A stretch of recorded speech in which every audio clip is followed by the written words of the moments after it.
Hello friends, Vishnu Shalini latest review. സുബേറിക്കയുടെ നെറ്റിക്ക് നേരെ ചന്ദ്രബോസ് തോക്ക് ചൂണ്ടിക്കൊണ്ട് ചോദിക്കുക, എങ്ങോട്ടാടാ നീ ഓടുന്നത്? നിന്റെ ബീവി എന്താ അപ്പുറത്ത് പെറ്റ് കിടക്കുന്നു? നിങ്ങൾ എന്നെ ഇവിടെ തടഞ്ഞു വെച്ചാലും എനിക്ക് വേണ്ടി വിളിക്കാൻ അവിടെ ആളുണ്ട് മിസ്റ്റർ. സുബേറിക്ക അങ്ങനെ പറഞ്ഞത് കേട്ട് ഉപേന്ദ്രൻ സുബേറിക്കയോട് പറയുക, എടോ തനിക്ക് വേണ്ടി വിളിക്കുന്നവന്റെ കൊരവള്ളിയെ ഇപ്പൊ ഞങ്ങളുടെ ആൾക്കാർ എടുത്തു കാണും. ലേലം തുടർന്നുകൊണ്ടിരിക്കുകയാണ്. 15,18,00,000 ഒരു തരം എന്നിങ്ങനെ പറയുമ്പോൾ സുബേറിക്കയുടെ ആള് ലേലം വിളിക്കാനായിട്ട് ഒരുങ്ങുമ്പോൾ അവൻ്റെ പുറകിലൊരാൾ കത്തി വെച്ച് അമക്കുന്നുണ്ട്. അവൻ്റെ പുറകിലിരുന്ന് കത്തി വെച്ച് അമക്കുന്നവൻ പറയുക, ഇനി ലേലം നീ കൂട്ടി വിളിച്ചിട്ടുണ്ടെങ്കിൽ നിന്നെ കൊന്നുകളയും ഞാൻ. ഉപേന്ദ്രൻ സുബേറിക്കയോട് പറയുന്നു, നിനക്ക് മരിക്കാനാണ് വിധി. ഇങ്ങനെ ശ്വാസം നരുമ്പോൾ പൊട്ടി മരിക്കാനുള്ളതാണ് നിന്റെ വിധി. അതിൻ്റെ സുഖം നീ കൂടെ നറിയടാ. വിഷ്ണുവും കമലനും അവിടെ എത്താൻ വേണ്ടി സ്പീഡിൽ ഇങ്ങനെ വണ്ടി ഓടിച്ച് വരുന്നുണ്ട്. ആ സമയത്ത് ശാലിനിയുടെ ഫോണും വരുന്നുണ്ട്. കമലനാണെങ്കിൽ ആ ഫോൺ വിഷ്ണുവിൻ്റെ കാതിലിങ്ങനെ വെച്ചു കൊടുക്കുവാണ്. അനുവാണെങ്കിൽ വിഷ്ണുവിനെ കാണുന്നില്ലല്ലോ, ലേലം ഇപ്പോൾ ഉറപ്പിക്കുമല്ലോ, ദൈവമേ എന്ത് ചെയ്യാനാന്നിങ്ങനെ വിഷമിച്ച് നിൽക്കുമ്പോൾ ദേണ്ട വരുന്നത് നമ്മുടെ വിഷ്ണുവും കമലിനും കൂടെ ബൈക്ക് ചീറിപ്പാഞ്ഞ്. വിഷ്ണുവിനെ കണ്ടതും ADMും രോഹിത്തും സുസ്മിതയെല്ലാം അങ്ങ് ഞെട്ടിപ്പോയി. വിഷ്ണു അനുവിനോട് ചോദിക്കുന്നു, അനു സുബേറിക്ക എവിടെ? സുബേറിക്കയ്ക്കൊരു ഫോൺ വന്നതാ, പുറകിലോട്ട് പോയതാ, പിന്നെ ഇതുവരെയും കണ്ടില്ല. സുസ്മിതയും രോഹിത്തിനെയും ഒന്ന് തറപ്പിച്ച് നോക്കിയിട്ട് വിഷ്ണു, എടാ കമല വാടാ എന്നും പറഞ്ഞ് സുബേറിക്കയെ അന്വേഷിച്ച് പോവുകയാണ്.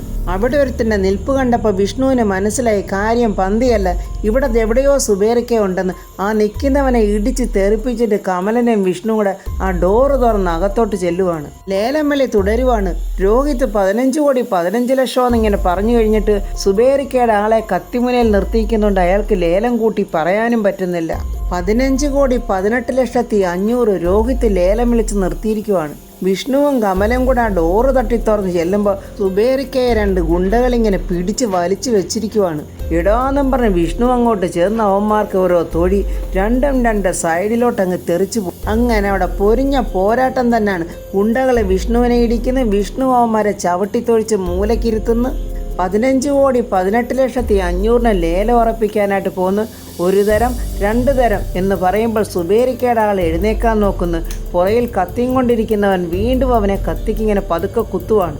ഒരിടത്ത് ലേലം ഉറപ്പിക്കാൻ നോക്കുന്നു, മറു സൈഡിൽ സുബേറിക്കയെ ആക്രമികളിൽ നിന്നും വിഷ്ണു രക്ഷിക്കുന്നു. ഭയങ്കര ഇടിയും തൊഴിയും, ഭയങ്കര പോരാട്ടം തന്നെ. ചന്ദ്രബോസ് ഉപേന്ദ്രനും വിഷ്ണു ഗുണ്ടകളായിട്ട് ഇടിച്ച് പെരുമാറുന്നത് കണ്ടിട്ട് പറയുന്നു, ഇപ്പോഴും നമ്മളങ്ങോട്ട് പോകണ്ട, അവൻ നമ്മളെ കാണുകയും വേണ്ട, അത് അപകടമാണ്. ലേലം വിളിക്കാൻ വന്ന സുബേറിക്കയുടെ ആളിനെ ഗുണ്ട കത്തി കാണിച്ച് ഭീഷണിപ്പെടുത്തി കൊണ്ടുപോകുന്നുണ്ട്. ഉടനെ സുസ്മിത രോഹിത്തിനോട് പറയുന്നു, ലേലം വിളിക്ക് രോഹിത്തെ, ലേലത്തിൻ്റെ അവസാന വിളി. അങ്ങനെ രോഹിത്ത് ഉടനെ 15,19,00,000 പറയുന്നത്. അപ്പോൾ വിഷ്ണു സുബേറിക്കയെ ഗുണ്ടകളുടെ കയ്യിൽ നിന്ന് രക്ഷിച്ച് എളുപ്പം ഓടിക്കൊണ്ടുവരുവാണ്. ആ സമയത്ത് ADM ഇത് കാണുന്നുണ്ട്. അയാൾ എളുപ്പം ചെന്നിട്ട് ലേലം അങ്ങ് ഉറപ്പിക്കുവാണ്. 15,19,00,000 ലേലം ഉറപ്പിച്ചിരിക്കുന്ന രോഹിത്തിൻ്റെ പേരിൽ എന്നിങ്ങനെ ഉറക്കെ അങ്ങ് പറഞ്ഞു. സുബേറിക്കയും കൊണ്ട് ഓടി വരുന്ന വിഷ്ണു അത് കേട്ടങ്ങ് ഞെട്ടിപ്പോയി. സുസ്മിത എഴുന്നേറ്റ് കൈയടിക്കുന്നു. രോഹിത്തും ചന്ദ്രബോസും ഉപേന്ദ്രനും എല്ലാം അങ്ങ് പൊട്ടിച്ചിരിക്കുന്നു. സുസ്മിത രോഹിത്തിന് ഷെയ്ക്ക് ഹാൻഡ് കൊടുത്തിട്ട് കൺഗ്രാജുലേഷൻ പറയുന്നു. അങ്ങനെ എന്തിനു പറയുന്നു, സുസ്മിതയുടെയും കൂട്ടരുടെയും ആനന്ദ ലഹരിയുടെ ബഹളമാണ്. എല്ലാം നഷ്ടപ്പെട്ട് നമ്മുടെ വിഷ്ണു നിശ്ചലനായി നിൽക്കുന്നു. അത് കണ്ട് അനുവും സങ്കടപ്പെടുവാണ്. രോഹിത്ത് പെട്ടി തുറന്ന് ലേലത്തുകയൊക്കെ അങ്ങോട്ട് തുറന്ന് കാണിക്കുന്നു. എന്നിട്ട് വിഷ്ണുവിനെ നോക്കി ഒരു പരിഹാസത്തോടെ ഒരു ചിരി. വളരെ സങ്കടത്തോടെ സുബേറിക്ക പറയുക, സോറി വിഷ്ണു, തനിക്കൊരു സർപ്രൈസ് പോലെ ഈ വീട് തനിക്ക് നൽകണമെന്ന് എനിക്കൊരു ആഗ്രഹം ഉണ്ടായിരുന്നു. സ്വന്തം വീട് നഷ്ടപ്പെട്ടു പോകുമ്പോഴുണ്ടാകുന്ന വേദനയോർത്ത് ഞാൻ ശ്രമിച്ചതാ, പക്ഷേ പരാജയപ്പെട്ടു പോയല്ലോ വിഷ്ണു. വിഷ്ണു സങ്കടത്തോടെ പറയുവാണ്, ചിലപ്പോൾ ഇതിനേക്കാൾ വലിയൊരു അംഗത്തിൽ കൂടെ മാത്രമേ എനിക്ക് വീട് സ്വന്തമാക്കാൻ കഴിയത്തുള്ളായിരിക്കും. ഇതിപ്പോൾ വീണ്ടെടുക്കാനാവില്ലെന്ന് സർവേശ്വരൻ എഴുതി വച്ചിട്ടുണ്ടാവും. അത് തിരുത്താൻ നമുക്കാവില്ലല്ലോ സുബേർക്ക. ഓട്ടെ സുബേർക്ക, ഈ പരാജയം വിജയത്തിൻ്റെ മുന്നോടിയായി ഞാൻ തിരിച്ചു പിടിച്ചിരിക്കും. ഇനി എൻ്റെ ശ്രമവും അതിനുവേണ്ടി മാത്രമായിരിക്കും. തോറ്റ് സങ്കടത്തോടെ കുനിഞ്ഞു നിൽക്കുന്ന വിഷ്ണുവിൻ്റെ അടുത്തോട്ട് സുസ്മിത രോഹിത്തിനെ വിളിച്ചുകൊണ്ട് ചെല്ലുവാണ്. സുസ്മിത വന്നിട്ട് വിഷ്ണുവിനോട് പറയുക, ഈ വീട്ടിലൊരടിമയെ പോലെ കഴിഞ്ഞവൻ ഇന്ന് ഈ വീട്ടിൻ്റെ അമരക്കാരനാ. മരക്കാരൻ ഇവനാണെങ്കിലും ഈ വീട്ടിൽ എന്ത് നടത്തണം എന്ത് നടത്തണ്ട എന്നുള്ള പൂർണ്ണ അവകാശം ഞാൻ അങ്ങ് എഴുതിയെടുത്തിരിക്കുക. എന്നാലല്ലേ എനിക്കിഷ്ടമുള്ള കാര്യങ്ങളൊക്കെ ഇവിടെ നടത്താനൊക്കൂ. ഇതൊക്കെ കേട്ട് രോഹിത് അങ്ങ് ജയിച്ച പോലെ തല ഉയർത്തി ഇങ്ങനെ വിഷ്ണുവിനെ ഒരു പരിഹാസത്തോടെ ഇങ്ങനെ നോക്കി നിൽക്കുവാണ്. ഞാൻ മനസ്സിൽ കാണുന്ന പല ബിസിനസ്സുകളുടെയും ഹെഡ് ഓഫീസ് എന്ന് പറയുന്നത് ഈ വീടായിരിക്കും. കോടികൾ കൊടുത്ത് ഞാൻ ഈ വീട് സ്വന്തമാക്കിയത് ഒരു കുളം കുത്താൻ വേണ്ടിയാ, ഒരു വലിയ കുളം. നിനക്ക് സമയം കിട്ടുമ്പോൾ ഫാമിലിയായിട്ട് ഇങ്ങോട്ടൊക്കെ എനിക്ക് ഇറങ്ങ്, എന്നിട്ട് ഈ കുളത്തിലൊക്കെ നീന്തി കുളിച്ചിട്ട് പോകാമല്ലോ. സ്മിതയുടെ അഹങ്കാരം കേട്ട് വിഷ്ണുവിന് സഹിച്ചില്ല. ഇടീന്നും പറഞ്ഞ് അടിക്കാനായിട്ട് ചെല്ലുമ്പോൾ പെട്ടെന്ന് കമലൻ കയറി അങ്ങ് പിടിച്ചു നിർത്തുക. ആശാനെ വേണ്ട ആശാനെ, കുഴപ്പമാവും. എടാ കമല, നിനക്ക് വിവരമുണ്ട്, പക്ഷെ നിന്റെ ആശാനെ വിവരം തീരെയില്ല. ഇവനെ വിളിച്ചോണ്ട് നീ പോകാൻ നോക്ക് കമല, ഇല്ലെങ്കിലേ ഇവിടെ ഒരു കുഴിവെട്ടി ഇവനെ ഇവിടെ തന്നെ അങ്ങ് മൂടേണ്ടി വരും. അധിക നാളൊന്നും നിന്നെയൊക്കെ ഇവിടെ വാഴിക്കില്ലടി ഞാൻ, പറയുന്നത് ഈ വിഷ്ണുവാടി. എടാ നീ ആദ്യം കയറിക്കിടക്കാൻ ഒരു കൂരയുണ്ടാക്ക്, എന്നിട്ട് നീ വെല്ലുവിളിക്കാൻ വാ, എങ്കിലേ അതിനൊരു അന്തസ്സുള്ളു. എടി നീ നോക്കിക്കോടി, ഞാൻ തിരിച്ചു വരും. ഇത് സ്വന്തമാക്കാൻ വേണ്ടി മാത്രമല്ല, നിന്റെയൊക്കെ അന്തകൻ രോഹിത്തിനെയും സുസ്മിതയും നോക്കിയാണ് പറയുന്നത്. ഈ വിഷ്ണു വരും, എണ്ണി വെച്ചോ ഇനിയുള്ള ദിവസങ്ങൾ. നീ അതെനിക്കും വിലപ്പെട്ടതാ, നിങ്ങൾക്കും വിലപ്പെട്ടതാ. മരിക്കാതിരിക്കാനായി നിങ്ങളും കൊല്ലാൻ ശ്രമിച്ചുകൊണ്ട് ഞാനും പുറകിൽ തന്നെ ഉണ്ട്. എടാ വാക്കുകൊണ്ട് പറയാതെ വാളുകൊണ്ട് ചെയ്ത് കാണിക്കടാ, അപ്പോൾ ഞങ്ങൾ പറയും നീ ഒരാണാണെന്ന്. അത് കേട്ടതും സഹിക്കാൻ വയ്യാതെ വിഷ്ണു എടി പുല്ലേ എന്നും പറഞ്ഞ് സുസ്മിതയുടെ കഴുത്തിന് കയറി അങ്ങ് പിടിച്ച് ഞെരിക്കുവാണ്. അവിടെ നിൽക്കുന്നവരെല്ലാം ഓടി വരുവാണ്. അയ്യോ വിടുവിടെന്ന് പറ പോലീസും എല്ലാം വന്ന് വിഷ്ണുവിനെ അങ്ങ് തടുത്ത് മാറ്റുവാണ്. തൽക്കാലം നീ രക്ഷപ്പെട്ടടി, പക്ഷേ നിനക്കധികം ആയുസ് ഉണ്ടാവില്ലടി. കേട്ടോടി, കുറിച്ച് വെച്ചോടി, നീ കേട്ടോടാ പട്ടി എന്നും പറഞ്ഞ് രോഹിത്തിനോടും പറയുന്നുണ്ട്. എടാ കമല, നീ സുബേരിക്കയെ നോക്കിക്കോ എന്നും പറഞ്ഞ് വിഷ്ണു രോഹിത്തിനെയും സുസ്മിതയും കൊല്ലാനുള്ള കലിയോടുകൂടി നോക്കിയിട്ട് വണ്ടിയെടുത്തങ്ങ് പോവുകയാണ്. ശ്യാമ ഒറ്റയ്ക്കിരുന്നിങ്ങനെ ആലോചിച്ച് കൂട്ടുവാണ്. ഓരോ ദിവസം പോകും തോറും എനിക്ക് ഈ വീട് അന്യമായിട്ട് തോന്നുവാണല്ലോ. എല്ലാവരും എന്നിലൊരു അകൽച്ച കാണിക്കുന്ന പോലെ. അതോ ഇതൊക്കെ എനിക്ക് തോന്നുവാണോ? ഇനി ആർക്കും വേണ്ടാത്തവളെ പോലെ എൻ്റെ ജീവിതം ഇതിനകത്ത് അകപ്പെട്ടു പോവുമോ? പപ്പിമോക്കാണെങ്കിൽ അവകാശികളുണ്ട്, അവരവളെ വേണമെങ്കിൽ അങ്ങ് ഏറ്റെടുത്തേക്കും. പപ്പിമോൾ എന്നിൽ നിന്നകലും, രോഹിത് എന്നിൽ നിന്ന് അകന്നു പോയതുപോലെ പപ്പിമോളും എന്നിൽ നിന്ന് അകന്നു പോവുമോ? ഞാനിനി ഒറ്റയ്ക്കാവുമോ? സമയത്ത് രോഹിത് സത്യഭാമയുടെ വീടിൻ്റെ മുകളിൽ കയറി നിന്നുകൊണ്ട് ശ്യാമയ്ക്ക് ഫോൺ ചെയ്യുവാണ്. രോഹിത് ആണല്ലോ, ഇതെന്താ പെട്ടെന്നൊരു വിളി? ശ്യാമ ഫോൺ അറ്റൻഡ് ചെയ്യുമ്പോൾ രോഹിത് പറയുന്നു, ഈ ശബ്ദം അത്രയ്ക്ക് എളുപ്പമൊന്നും മറന്നു കാണത്തില്ലല്ലോ. ഇതെന്താ രോഹിത്തെ പതിവില്ലാതെ ഒരു വിളി? പതിവില്ലാത്തതൊക്കെ ജീവിതത്തിൽ സംഭവിച്ചു പോയപ്പോൾ പഴയത് പലതും അങ്ങ് ഓർത്തുപോയി, അതുകൊണ്ട് വിളിച്ചതാ. പുതിയ മേച്ചിൽപ്പുറവും പുതിയ ആൾക്കാരെയൊക്കെ തെരഞ്ഞു പോയപ്പോൾ ഇവിടെ ഇങ്ങനെ ഒരാളുണ്ടെന്നുള്ള കാര്യം രോഹിത് മറന്നുപോയല്ലോ. കൂടുതലൊന്നും എനിക്ക് നിന്നോട് പറയാനില്ല, എനിക്ക് നിന്നെ ഒന്ന് കാണണം.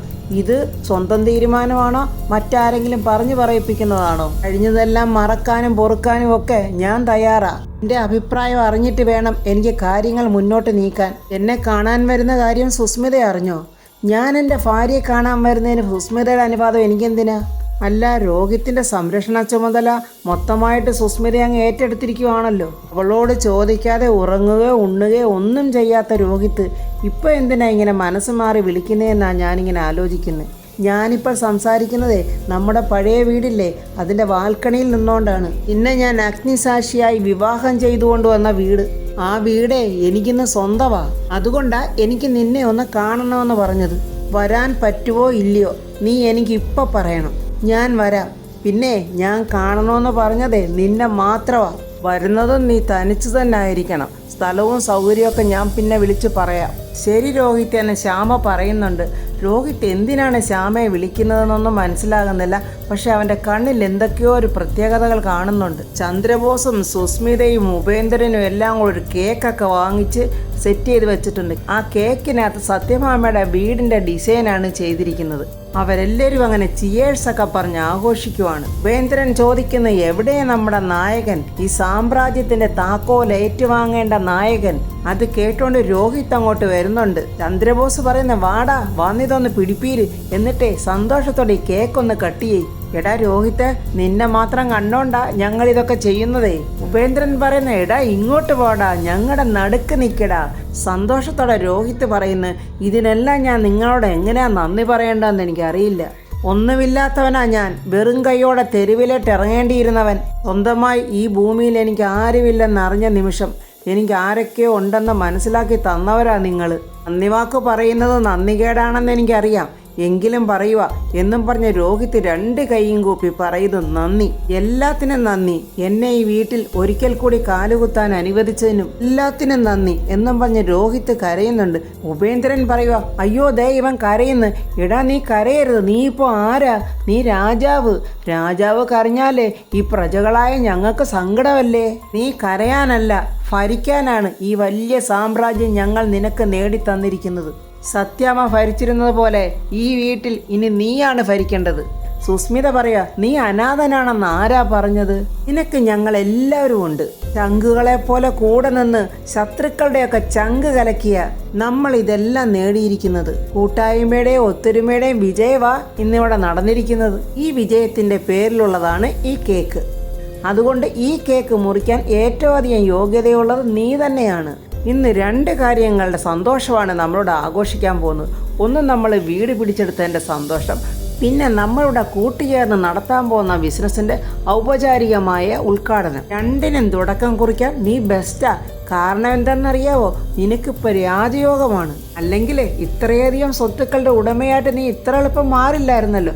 അതുകൊണ്ട് ചാത്തനെയോ മറുതയോ ഒക്കെ മനസ്സിൽ വിചാരിച്ചുകൊണ്ട് നീ ഈ കേക്ക് അങ്ങോട്ട് മുറിച്ചേരെ. രോഹിത്തെ കേക്ക് മുറിക്കടാ എന്ന് പറയുമ്പോൾ രോഹിത്ത് ആ കേക്കിലോട്ട് നോക്കുവാണ്. സത്യഭാമയുടെ വീടാണ്. ആ വീട് ഇങ്ങനെ ചിന്ന ഭിന്നമായിട്ട് വേണം ആ കേക്ക് മുറിക്കാൻ. അങ്ങനെ രോഹിത്ത് ആ കേക്ക് മുറിക്കുന്നുണ്ട്. ഞങ്ങൾക്ക് 3 പേർക്ക് ഷുഗർ കംപ്ലൈൻ്റ് ഉള്ളതുകൊണ്ട് ഈ കേക്ക് നീ സുസ്മിതയ്ക്ക് കൊടുത്തേരെ എന്ന് ചന്ദ്രബോസ് പറയുന്നു. അങ്ങനെ രോഹിത്ത് കേക്കെടുത്ത് സുസ്മിതയുടെ വായിലോട്ട് വെച്ചു കൊടുക്കുന്നു. ഇനി മോളെ നീ രോഹിത്തിന് കേക്ക് കൊടു എന്നിങ്ങനെ ചന്ദ്രബോസ് പറയുമ്പോൾ പെട്ടെന്ന് ഒരു പീസ് കേക്ക് സുസ്മിത എടുക്കുന്നെങ്കിലും അവൾ അത് കൊടുക്കാതെ മദ്യമാണ് അവന് കൊടുക്കുന്നത്. മദ്യം കൊടുത്ത് മയക്കിയാലേ രോഹിത്തിനെ കൊണ്ട് ഇനിയും കാര്യങ്ങൾ നേടാൻ പറ്റത്തുള്ളൂ നമുക്ക് നല്ലതുപോലെ അറിയാം. അപ്പോൾ ഫ്രണ്ട്സ്, രോഹിത്തിനെ ഒരു അമരക്കാരനായി നിർത്തി അവരാ ലേലമൊക്കെ പിടിച്ചെടുത്തു. അവരുടെ മനസ്സിലിരിപ്പ് എന്താണെന്ന് രോഹിത്തിന് അറിയാവോ? അതോ രോഹിത്തിനെ അവർക്ക് പണി കൊടുക്കാൻ വേണ്ടിയാണോ അവരോടൊപ്പം ഇങ്ങനെ അഭിനയിച്ച് നിൽക്കുന്നതെന്നും നമുക്ക് അടുത്ത വീഡിയോയിൽ പറയാം. എൻ്റെ ഈ വീഡിയോ ഇഷ്ടപ്പെട്ടാൽ ലൈക്കും കമൻസും, സബ്സ്ക്രൈബ് ചെയ്യാത്തവർ സബ്സ്ക്രൈബ് ചെയ്യണേ.